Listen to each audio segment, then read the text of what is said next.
जी शिवाय नमस्ते दोस्तों, आज की वीडियो में जानेंगे प्रदोष व्रत कब है, क्या पूजा विधि है, क्या करना चाहिए, क्या नहीं करना चाहिए और प्रदोष काल का महत्व क्या होता है, कौन सा समय प्रदोष काल होता है। सभी चीज़ें इस वीडियो में जानेंगे। छोटी सी है, अच्छी लगे तो लाइक सब्सक्राइब जरूर कर लीजिए, जिससे आगे वीडियो मिलती रहे। कमेंट में हर हर महादेव जरूर लिखिएगा। दोस्तों, भगवान शंकर हैं, प्रदोष काल में महादेवी का भी विधिवत पूजन किया जाता है। इसमें व्रती को सायकाल शिवजी जी का पूजन करके ही भोजन करना चाहिए। धन संपत्ति प्राप्त करने के लिए प्रदोष काल में शिव तांडव स्तोत्र का पाठ विशेष लाभदायक होता है। लंकापति रावण शिवजी जी का अनंत भक्त था और रावण ने शिव को प्रसन्न करने के लिए सोने की लंका और अथाह धन संपदा और सिद्धियां प्राप्त की थी। स्त्री लक्ष्मी प्राप्ति एवं कष्टों से निवृत्ति के लिए शिव तांडव स्तोत्र का पाठ अचूक उपाय है। प्रदोष काल में पूजा करके रावण कृत शिव तांडव स्तोत्र जो पढ़ता है भाव भक्ति से, वह सर्वतः ही विजयी होता है। प्रदोष व्रत जो है भगवान शिव को प्रसन्न कर जीवन में सुख समृद्धि लक्ष्मी प्राप्त करने का स्वर्ण अवसर होता है। प्रदोष काल में शिव पूजन अत्यंत लाभदायक होता है। रावण के पास जितनी भी धन संपदा थी वह शिव की कृपा सवा ही प्रताप था। रावण प्रदोष काल में शिवजी जी को प्रसन्न करता था और सिद्धियां प्राप्त करता था। धर्मशास्त्रों में लक्ष्मी प्राप्ति हेतु गन्ने के रस द्वारा शिवजी जी का रुद्राभिषेक करने से लक्ष्मी जी की कृपा प्राप्त होती है। दोस्तों, प्रातः काल स्नान आदि से पवित्र होकर शिव स्मरण करते हुए निराहार रहना चाहिए। सायकाल सूर्यास्त से 1 घंटा पहले पूर्ण स्नान करके गंध मदार पुष्प बिल्व पत्र और धूप दीप निवेद आदि पूजन सामग्री एकत्र कर लेनी चाहिए। 5 रंगों को मिलाकर पंच पुष्प की प्रकृति बनाकर आसन पर उत्तर पूर्व दिशा की ओर मुख करके बैठना चाहिए और देवाधिदेव शंकर का पूजन करना चाहिए। पंचाक्षर मंत्र का जाप करते हुए जल चढ़ाएं, जैसे ओम नमः शिवाय, और ऋतुफल अर्पित करें। जल चढ़ाते समय इस बात का ध्यान रखें कि जलधारा टूटे नहीं। इस प्रकार का मंत्र जरूर जापें, ओम नमः शिवाय, ओम नमः शिवाय। जल चढ़ाते हुए यदि आंखें खुली हुई हैं तो दृष्टि जो है आपकी वो जलधारा पर टिकी होनी चाहिए। यदि भक्ति भाव से आंखें मुंद हो गई हैं तो ध्यान जप के शब्दों पर अर्थों के साथ चल रहा होना चाहिए। आपका जिस कामना पूर्ति हेतु आपने व्रत किया है उसकी प्रार्थना भगवान शिव के श्रद्धा भाव से समक्ष रखें। शिवजी जी के लिए साथ पार्वती जी और नंदी जी का पूजन जरूर करना चाहिए। अपने बिजनेस या फिर पति के बिजनेस की दिन दुगनी रात चौगनी तरक्की के लिए प्रदोष व्रत के दिन शाम के समय रंगोली वाले 5 अलग अलग रंग लेकर शिव मंदिर में जाएं और उन रंगों में एक गोल आकृति की रंगोली बनाएं। अब इस रंगोली में बीचों बीच घी का दीपक जलाएं और हाथ जोड़कर शिवजी जी का आशीर्वाद लें। और प्रदोष व्रत के दिन ऐसा करने से बिजनेस में दिन दुगनी रात चौगनी तरक्की होती है। अगर अपने शत्रुओं से परेशान हैं तो आप प्रदोष के समय समी पत्र को साफ कर पानी से धो लें और शिवलिंग पर अर्पित करें। ओम नमः शिवाय का 11 बार जाप करें। ऐसा करने से आपको शत्रुओं से भी मुक्ति मिलेगी। करके देखिएगा, बहुत ही अचूक उपाय है। अब जान लेते हैं कि क्या है इसकी महिमा।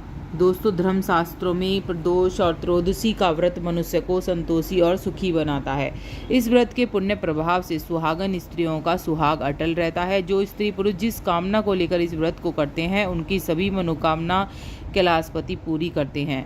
सूर्य जी के कथा अनुसार त्रयोदशी का व्रत करने से 100 गाय दान का फल भी मिलता है और तन मन धन से आपको ये पूजा करनी चाहिए, जब भी आपका इसका पूरा फल मिलेगा। विधि विधान से अब जान लेते हैं उद्यापन। विधि विधान से दोस्तों इस व्रत को करके सभी कष्ट दूर हो जाते हैं, इच्छा की पूर्ति होती है। अब व्रत रखने वाले को 11 त्रयोदशी यानी कि 11 कम से कम 11 त्रयोदशी या वर्ष भर की 26 त्रयोदशी भी रख सकते हैं आप, उसका उद्यापन करना चाहिए। उद्यापन के 1 दिन पहले घर में गणेश पूजन कर भजन कीर्तन नृत्य रात्रि जागरण करना चाहिए। दूसरे दिन सुबह शुद्ध होकर शिव पार्वती की प्रतिमा स्थापित कर उसका षोडशोपचार विधि से पूजन करना चाहिए। ओम उमा संहिताय नमः शिवाय मंत्र बोलते हुए 108 बार खीर की अग्नि में आहुति देनी चाहिए और हवन के बाद किसी श्रेष्ठ ब्राह्मण आचार्य को भोजन कराकर दान दक्षिणा देकर विदा करना चाहिए। ऐसा करने से व्रती इस लोक में धन धान्य पुत्र आदि से वो होता है और अंत में मोक्ष की प्राप्ति होती है। दोस्तों, जरूर करिएगा और अगर आपको कोई भी इससे रिलेटेड, प्रदोष व्रत से रिलेटेड कुछ भी पूछना है तो मुझसे ज़रूर पूछ लीजिएगा। टाइम बता देती हूँ, प्रदोष का कौन सा समय होता है। जैसे ही दिन ढलने को होता है उससे पहले ही 10 मिनट पहले ही आपको मंदिर जाना होता है और 8 बजे तक आप प्रदोष की पूजा कर सकते हैं। घर के बाहर मुख्य द्वार पर एक दीपक जरूर लगाना चाहिए। प्रदोष के दिन कहते हैं, प्रदोष के दिन भोलेनाथ माता पार्वती के साथ भ्रमण पर निकलते हैं। जिस घर में उजाला दिखते हैं वहीं पर अपना निवास करते हैं। प्रदोष के दिन जरूर अपने मुख्य द्वार पर दीपक लगाना है आपको। अब बता देती हूँ प्रदोष व्रत कब कब पढ़ रहे हैं। सभी प्रदोष व्रत बताऊंगी मैं इस वीडियो में। सबसे पहले बता देती हूँ, और इस वीडियो में दिसंबर के 2024 के और 2025 के सभी प्रदोष व्रत बताऊंगी। सबसे पहले दिसंबर में जान लेते हैं। पहला जो प्रदोष व्रत पड़ेगा दिसंबर का वो है 13 दिसंबर को। दूसरा प्रदोष व्रत जो पढ़ने जा रहा है वो 28 दिसंबर को पड़ेगा, शनि प्रदोष कहलाएगा। और इसके बाद जो प्रदोष पड़ेगा 2025 में वो जान लेते हैं। सबसे पहला जनवरी में पड़ेगा शनि प्रदोष, और वो पड़ेगा 11 जनवरी को। और दूसरा पड़ेगा 27 जनवरी को सोमवार का, जो होगा सोम प्रदोष। फिर 9 फरवरी को पड़ेगा रविवार के दिन रवि प्रदोष। फिर 25 फरवरी को पड़ेगा मंगलवार के दिन भूम प्रदोष। फिर 11 मार्च को पड़ेगा मंगलवार के दिन भूम प्रदोष। फिर 27 मार्च को पड़ेगा बृहस्पतिवार के दिन गुरु प्रदोष। फिर 10 अप्रैल को पड़ेगा बृहस्पतिवार के दिन गुरु प्रदोष। 25 अप्रैल को पड़ेगा शुक्रवार के दिन शुक्र प्रदोष, और मई में पड़ेगा शुक्रवार के दिन शुक्र प्रदोष 9 मई को। फिर 24 मई को पड़ेगा शनिवार के दिन शनि प्रदोष, और 8 जून को पड़ेगा रविवार के दिन रवि प्रदोष।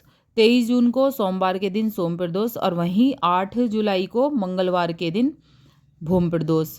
22 जुलाई को पड़ेगा मंगलवार के दिन श्रावण का प्रदोष भूम प्रदोष। और फिर 6 अगस्त को पड़ेगा बुधवार के दिन बुध प्रदोष। फिर 20 अगस्त को पड़ेगा बुधवार के दिन बुध प्रदोष।